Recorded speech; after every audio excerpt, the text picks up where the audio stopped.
బతుకమ్మ నేలను ముద్దాడి గంగను స్పర్శించి పుట్టమన్నును పూజించే అతిపెద్ద పూల పండుగ. తెలంగాణలో పుట్టి పూల పల్లకి ఎక్కి లోకమంతా తిరిగేవటే. పాలసంద్రం పూలే పూల సంద్రాలయ్యి నిన్ను అభిషేకించేనే. భాద్రపద అమావాస్య రోజున ఎంగిలి పూల బతుకమ్మతో మొదలుపెట్టి దుర్గాష్టమి రోజున జరుపుకునే సద్దుల బతుకమ్మ వరకు మొత్తం 9 రోజులు 9 పేర్లతో బతుకమ్మ పూజలందుకుంటుంది.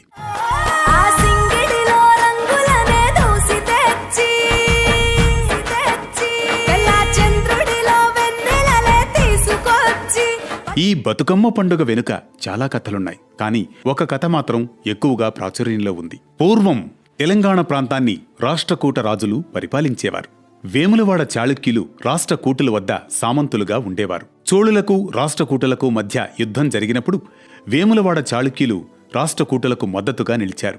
అయితే క్రీస్తు శకం 973లో చాళుక్య రాజైన తైలపాడు రాష్ట్రకూటులకు చివరి రాజుగా వ్యవహరించిన కర్కుడిని హతం చేసి కళ్యాణి చాళుక్య రాజ్యాన్ని నెలకొల్పాడు. క్రీస్తు శకం 997లో తైలపాడు మరణించడంతో అతని కుమారుడైన సత్యశ్రాయుడు రాజపీఠాన్ని అధిష్ఠించాడు. వేములవాడలో ప్రసిద్ధి చెందిన రాజరాజేశ్వరి దేవి ఆలయం ఉంది. ఆపదల్లో ఉండేవారికి రాజరాజేశ్వరి అండగా